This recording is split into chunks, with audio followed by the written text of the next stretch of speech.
Yang nampak mohon maaf ya.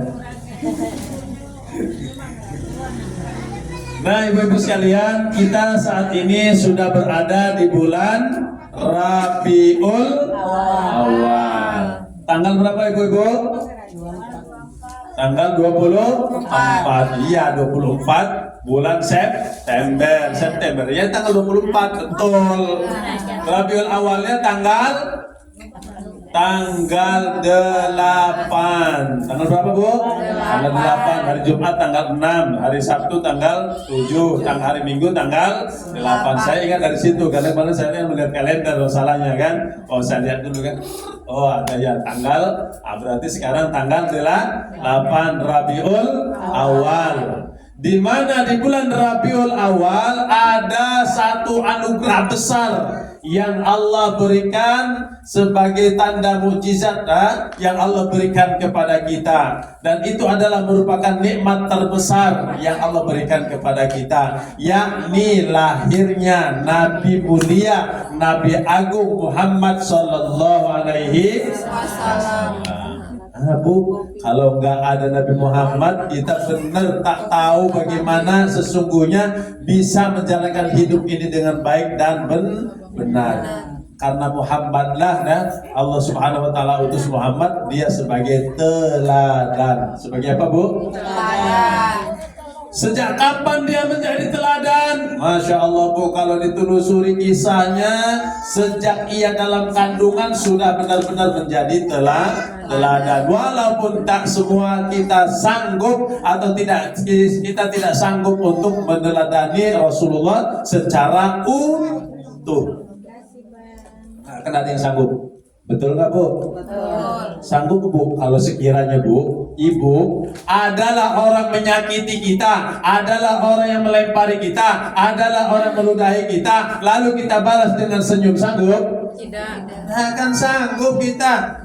Ada orang kemudian berusaha mengganggu kita, ada orang berusaha untuk mengusir kita, ada orang berusaha mengejek kita, lalu kita balas dengan senyuman lalu kita balas dengan senyuman, sanggup? Sanggup nggak? Nggak usah munafik lah, kan sanggup, awalnya kita sanggup, betul nggak, Bu? Betul. Tapi Nabi Muhammad, Masya Allah, begitulah mulianya beliau, hatinya benar-benar sudah dibersihkan dari dengki, dari hasud, dari dendam dan segala macam, nggak ada. Nabi Muhammad. Sejak kapan? Sejak dia masih kecil, dia sudah dibersihkan hatinya, sudah dibersihkan oleh Allah Subhanahu Wa Taala, dibuang sifat-sifat dendam, dengki, hasud, penyakit-penyakit hatinya, dan dimasukkan sifat-sifat mulianya ke dalam dada Nabi Muhammad. Tapi itu memang kepada Nabi Muhammad. Makanya di dalam Al-Quran disebutkan wa innaka la'ala khuluqin azim, atau laqad kana lakum fi rasulillahi uswatun hasanah. Pada diri Rasulullah itu terdapat suri tauladan yang baik. Lalu apakah kita nggak boleh marah? Boleh. Ya boleh saja. Apakah kita nggak boleh membalas? Boleh saja. Apakah kita kemudian harus tetap senyum, harus tetap gembira, tetap harus dibalas dengan bentuk kebaikan? Boleh saja kita marah, karena Rasulullah juga pernah marah. Kalau Rasulullah nggak marah, nggak akanlah mungkin terjadi peperangan. Tapi, Bu, kalau Muhammad itu, Bu, Nabi Muhammad, kalau dia dirinya saja yang dihina, dirinya saja yang disakitin, Muhammad tak pernah membalasnya dengan perbuatan yang serupa. Contoh, ini contoh ketika Nabi Muhammad berdakwah ke negeri Taif. Negeri apa namanya, Bu? Negeri Taif namanya ya. Dia berdakwah ke sana, lalu kemudian apa sambutan dari masyarakat Taif tersebut? Yang terjadi justru Muhammad dilempari oleh masyarakat Taif tersebut, sehingga kemudian apa yang terjadi? Tumitnya berdarah, giginya patah. Apa? Datang malaikat, Bu, datang malaikat Jibril, ya Muhammad, angkat tanganmu, berdoa kepada Allah. Kalau kau meminta gunung Uhud ini dibalikkan, kalau minta gunung ini dibalikkan dan ditimpakan kepada kaum Taif ini, niscaya akan aku balikkan gunung Uhud ini. Apa jawaban Muhammad kepada ketika itu? Tidak ya Jibril, nah mau aku berdoa seperti itu.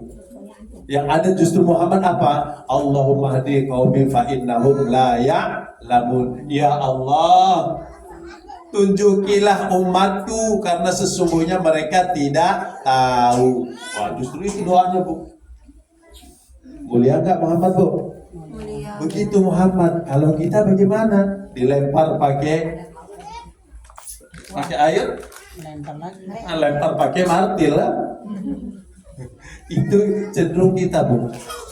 Tapi meskipun kayak gitu, memang kita nggak boleh juga tinggal diam, ya Bu. Ketika tidak ada angin, tidak ada hujan, tidak ada badai, tiba-tiba orang nggak tahu lah apa penyebabnya, dilemparnya kita. Apakah kemudian kita tinggal diam? Paling tidak kita sampaikan kenapa, ada apa, kok sedemikian apa namanya, dendamnya sama aku, ada apa, kira-kira paling tidak disampaikan.